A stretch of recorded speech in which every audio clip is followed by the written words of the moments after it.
Now at 6, authorities in Pittsburgh make an arrest in a non-fatal shooting at an apartment building. Plus, Freeman Health encourages men and especially women to go red today. And a 49ers fan in the 4 states weighs in on the historic rematch of Super Bowl 54. The 4 states' most watched news starts now. Police arrest a suspect in a non-fatal shooting at Sycamore Village in Pittsburgh. This is KOAM News at 6. I'm Tanya Bach. Authorities charge this man, Wesley Burgess, in connection to a shooting that happened on December 29th around 1:30 in the morning at the apartment complex. At the time of the shooting, police say Burgess was on parole for an aggravated robbery conviction. Investigators then identified Burgess as a suspect in an armed robbery, which occurred on January 24th. Authorities found and arrested Burgess in a home in Chanute, Kansas on January 26th. State officials say the Missouri Veterans Commission will likely receive around $19 million in revenue from marijuana sales this fiscal year. The director of the Division of Cannabis Regulation broke down the numbers this week in front of a House committee. And since marijuana sales began in Missouri in 2019, the state has collected more than $150 million in revenue from taxes and program fees. Nearly $40 million has gone to the Veterans Commission in total. This year, the commission is expected to receive $19 million, and officials say that number could increase to $22 million next year if the governor's budget recommendations are approved. Well, Chief Meteorologist Doug Heddy joins us with a first look at your forecast. Yeah, another fantastic day for us today. 60s all week and then 70s record high yesterday. 70s record high tied for us today. 74 was our high, started at 49. Notice this, 49 is above our average high, but the old record or tied record set back in 2003 with a high temp of 74 degrees. So abnormally warm for this time of the year. Still sitting mid to upper 60s. Outside we are dry. That is going to change as we go into the weekend. 61 Monette, Miami 63, Pitt 67, Stockton is sitting at 60 degrees, and the southeasterly winds a little breezy. These will start to get moving a little bit more as we go into the overnight hours for us tonight. But if you're going to be out and about this evening, it will be dry, slide back through the 60s, eventually into the 50s. Rain chances increase after midnight, lasting into the weekend. We'll talk about that here in a bit. All right, thanks, Doug. Freeman Health encourages the community to go red today. National Wear Red Day draws awareness to the dangers of cardiovascular disease, which is the leading cause of death for women in America. Now, the good news, officials say there are multiple ways women can protect themselves. I think there's a couple things that women can do specifically. I think listening to their body. Women sometimes can brush off some of those classic signs and symptoms of heart disease. So talking with your physician, your primary care doctor, your cardiologist, that's all very important to help bring awareness to what symptoms you're having. Most cardiovascular diseases can be prevented through healthy lifestyle changes and education. Sports betting will see an increase as the Super Bowl approaches, which means an increase in the need for a conversation about betting addiction. Counselors from the Ozark Center say there are signs of addiction to look for, from problems with employment to problems with relationship. They also say gambling addiction works on a chemical level in the body, just like other addictions. So it is an addiction, which is a chemical imbalance in our brain.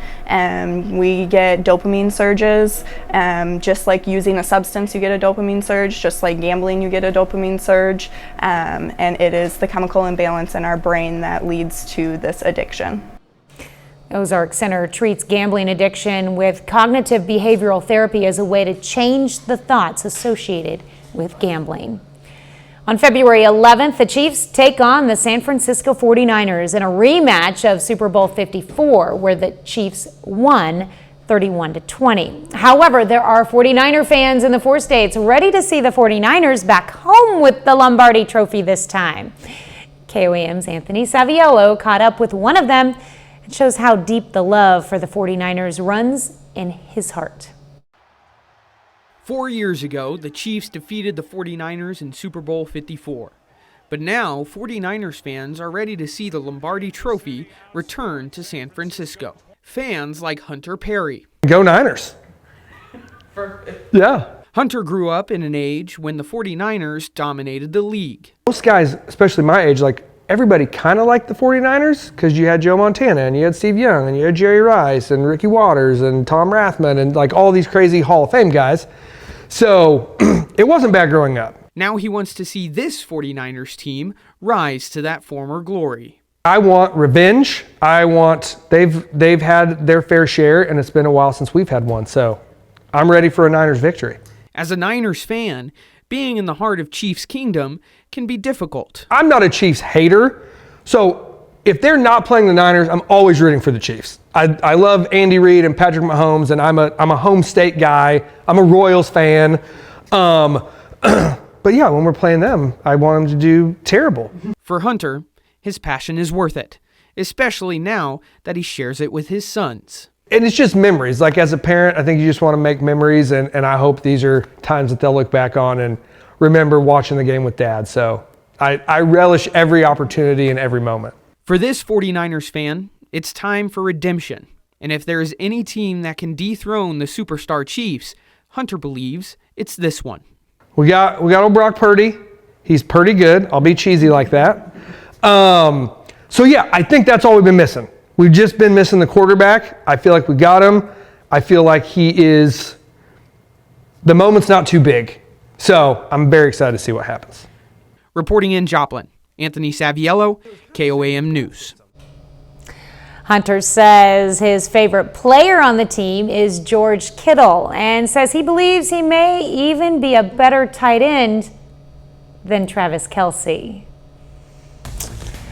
Later in sports, the Lions take to the diamond against the Bulldogs from Southwestern Oklahoma State. John has more on this Friday matchup in just a few minutes. But first, a Joplin resident and the staff at a greenhouse celebrate friendship 15 years in the making. For one Joplin resident, coffee is a part of his daily grind. Martin O'Toole has been a frequent Joplin greenhouse patron for over 15 years now. KOAM's Fernanda Silva has his story. Hi, Martin. Pretty much every day, Martin O'Toole keeps the same morning routine. 2 of the usuals, you got it. He goes to the Joplin Greenhouse and Coffee Shop for his 12-ounce batch brew with heavy cream. How did go? It went well. Super. And to meet with his now friends. I will. Talk with every one of them, and they keep up, check on me. And when I not come for a couple of days, they're, where the heck have you been? Sometimes I walk around, people think I work here, and I don't. If I know an answer, I tell them. If I don't, I send to somebody else. Sophie Stobo has been a barista for 3 years and says the relationship between Marty and Joplin Greenhouse employees is the perfect blend. He just really, really cares to get to know you as people, and he's just the kindest, and he wants to know how your day is, he wants to know what you're doing, and it's people like Martin that make this job so special. Martin is a loyal customer of the greenhouse even before the coffee shop. Now he's sharing his traditions with his grandkids.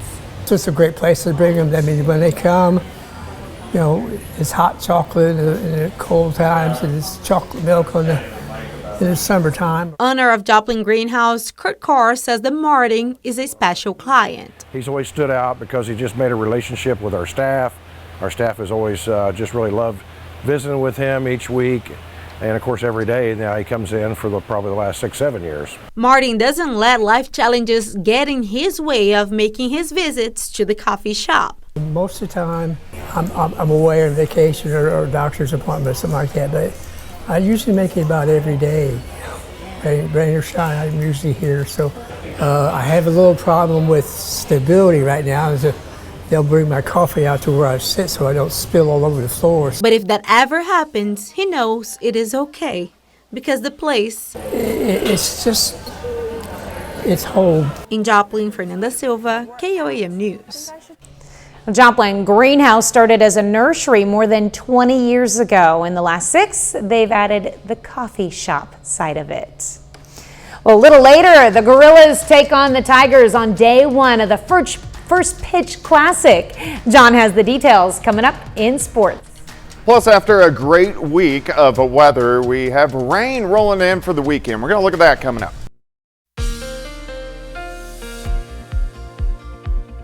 Well, another great day outside today. We tied record highs again. Set one yesterday, today 74, which ties the record high set back in 2003. So a couple really great days. Looks good right now. Our Cornell Arts and Entertainment Complex tower cam. We are looking at downtown, about 7th and Joplin Street, looking off toward the north and to the east. Looks pretty good.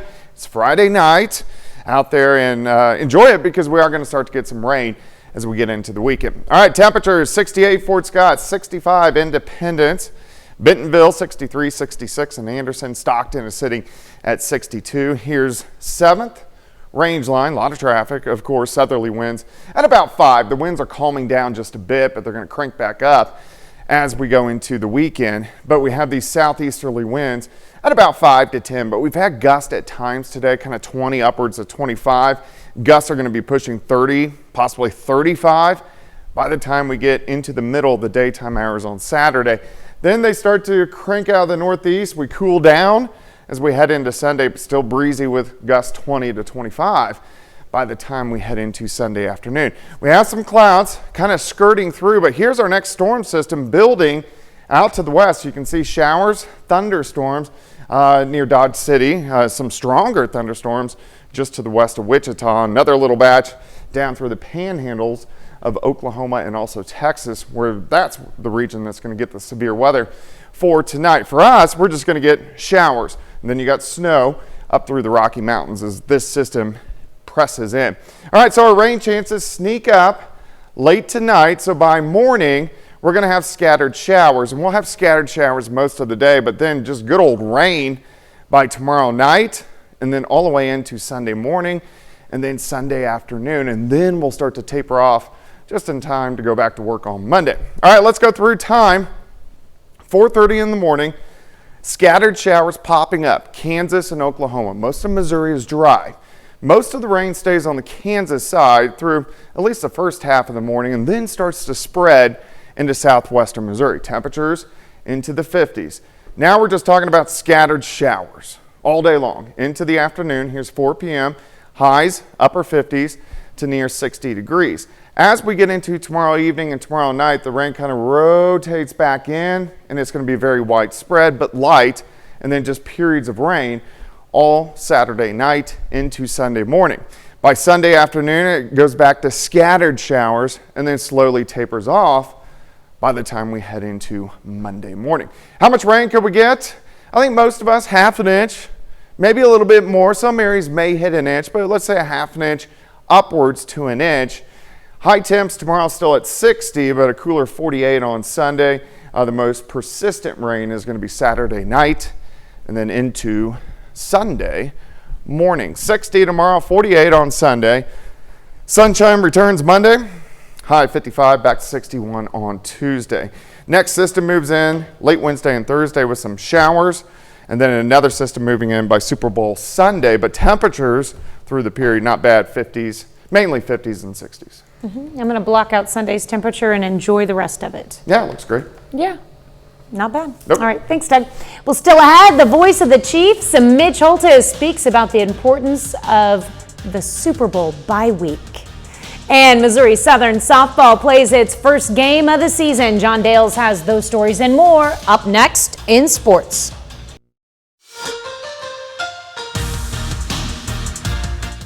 Division II college softball season is here, and Missouri Southern begins with a doubleheader in southern Arkansas. The Lions face Southwestern Oklahoma State and Arkansas Monticello. Game 1 goes according to plan. The Lions take care of the Bulldogs 9-1. Kiki Pitkins is the winning pitcher. Southern wins in just 6 innings. That makes it 6 years in a row the Lady Lions have won their first game of the season. Job not done yet. Lions play their second end of the doubleheader on opening day against Arkansas Monticello. That game currently in progress. Regardless of the outcome, Southern has 3 more games the rest of the weekend, starting with another doubleheader tomorrow against Henderson State and Ouachita Baptist. Over to college baseball. Pitt State picks up its first win of the season. The Gorillas take down East Central 9-2. Grad student Dylan Kurahoshi Chofu hits 2 home runs and drives in 5 runs in a winning effort PSU back in action against New Mexico Highlands tomorrow at 2. Meanwhile, another important Friday night of high school basketball across the 4 states. Our KOAM sports team will be out at a couple of games in Kansas and Missouri this evening. All Tiger battle between Republic and Carthage tonight. Carthage hoping to bounce back from losing to Webb City on Tuesday. In Southeast Kansas, Galena and Baxter Springs meet up. The Bulldogs and Lions boys team separated by just a game and a half in their sub-state standings. Check back here for highlights at 10. And we're now 9 days away from Super Bowl Sunday and the showdown between the Chiefs and Niners. That might seem a little long given the fact that this is the longest break we've had without a pro football game all season. But this bye week still important. More on that in tonight's Minute with Mitch.